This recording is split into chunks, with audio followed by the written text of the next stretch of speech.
So the king said, who's responsible for getting rid of all the mice in this kingdom? And everybody said, it was him. It was the handsome young Nutcracker. We saw him. We saw him setting traps all over the kingdom. It was him. He did it. So the king said, okay, that's great. So he gets to marry the princess. So bring him on in, and so we'll have him meet Princess Parlapat. So he goes into the castle. But before he could meet the princess, who should show up but Queen Mouserink? She was very angry. She said, who got rid of all of my friends and relations? She wanted to know. Ooh, she was very angry. She said, who did this? I want to know. Who's responsible for getting rid of all of my mouse family and friends?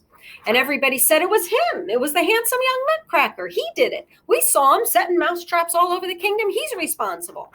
So she said, is that so? Well, I'm going to place a curse on the handsome young Nutcracker. He's a handsome young Nutcracker. I'll make him a handsome young Nutcracker. So she set a spell or a curse on the young Nutcracker, the handsome young Nutcracker. And when she cast that spell, she made his head far too big for his body. And he had a smile that was cut from ear to ear. And his eyes grew far too big for his head. Oh my goodness, the poor Nutcracker.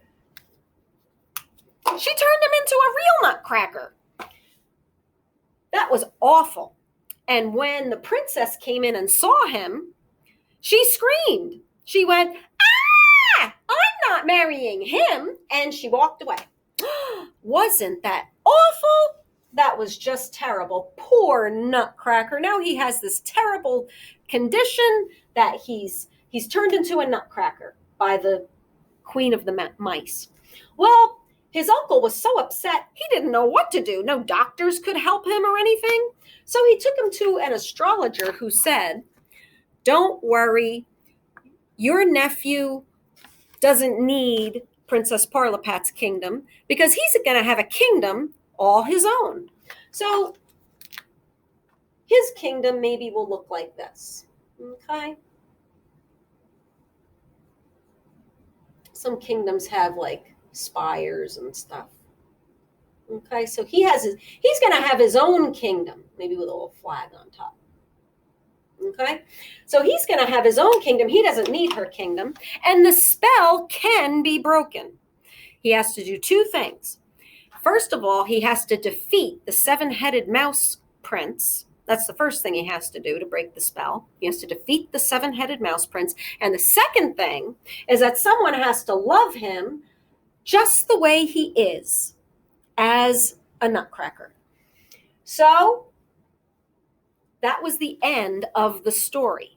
Now remember, this was a story that Godpapa Drosselmeyer told to Marie and Fritz. Remember, he said, you want to hear a story of what happened to the Nutcracker? And Marie and Fritz said, yes, tell us a story. That's the story Godpapa Drosselmeyer told. And Fritz said, what was that clockmaker's name in the story? The guy that lived in the kingdom and made the mouse traps. What was his name? And Godpapa Drosselmeyer said, Drosselmeyer, just like me. That's interesting. So that was the end of the story.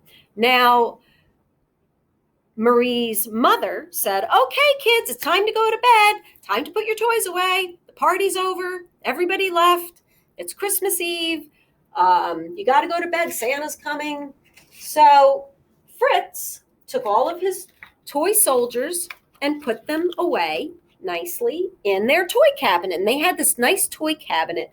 It had glass doors on it. So when you opened it up and you placed the toys inside and you closed the doors, you could see the toys. And he lined up all 16 soldiers nice and straight inside the toy cabinet. You could see them standing there very proudly when Fritz closed the glass door. And he said goodnight and he went to bed.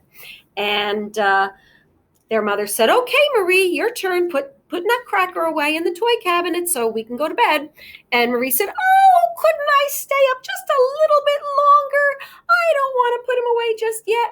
And her mother said, well, okay, but don't stay up too long.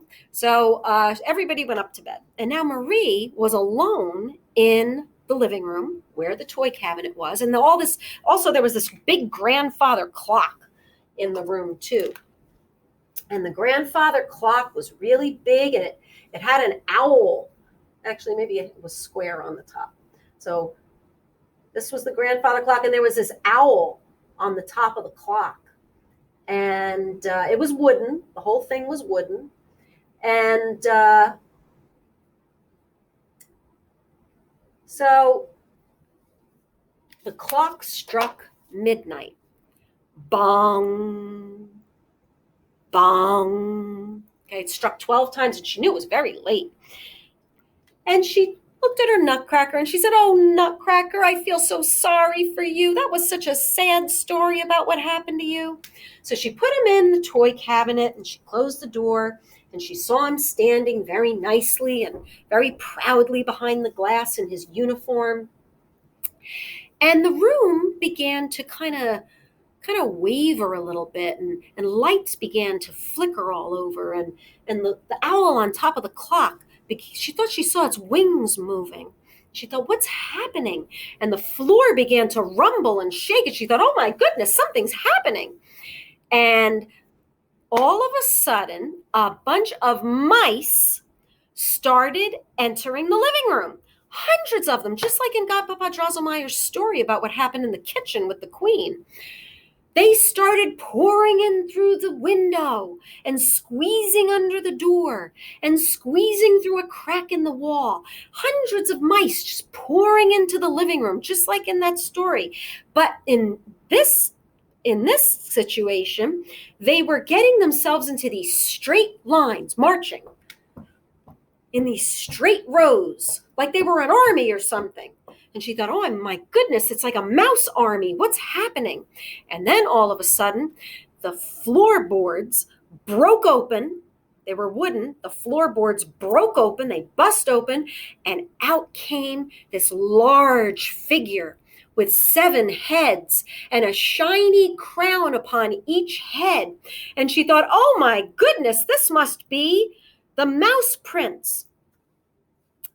And the Mouse Prince brought his army to order, and he pointed his sword at the toy cabinet. And the mice began to march. The mouse army began to march toward the toy cabinet. And Marie got so upset, she thought, oh my goodness, my poor Nutcracker, he's in danger. And the door of the toy cabinet swung open, and the Nutcracker took his sword and he said, come on, toys, we must fight for our kingdom. And down the Nutcracker jumped bravely. And all of Fritz's toy soldiers jumped down after him, ready to defend their kingdom of the toy kingdom. And all the other toys in the toy cabinet jumped down too, and they also wanted to defend their kingdom. The cotton clown and the teddy bear and the dolls, they all joined in to fight. And the toy soldiers, they had a little toy cannon, and it shot gumdrops at the mice. Pew! Pew! Went the little cannon. But the mouse army was just too powerful for the toys. And here's a picture of the Mouse King and the toy soldiers and the Nutcracker all meeting to fight in their war. But the mouse army was too powerful for the toys. They knocked over the toy soldiers, and they bit the cotton clown and ripped it, and they tore the stuffing out of the teddy bear. Oh, it was terrible. They were losing this fight. And the 7-headed Mouse King took his sword, and he was just about to fall on the Nutcracker when Marie said, oh, my precious Nutcracker, I must protect him. So she took off her slipper because it was the only thing around. She couldn't find anything, and she took off her slipper and she threw it, and it hit the Mouse Prince. And he got knocked over, and she fainted. She didn't know what happened. And when she opened her eyes, who was standing over her but the Nutcracker? And he had on his wrist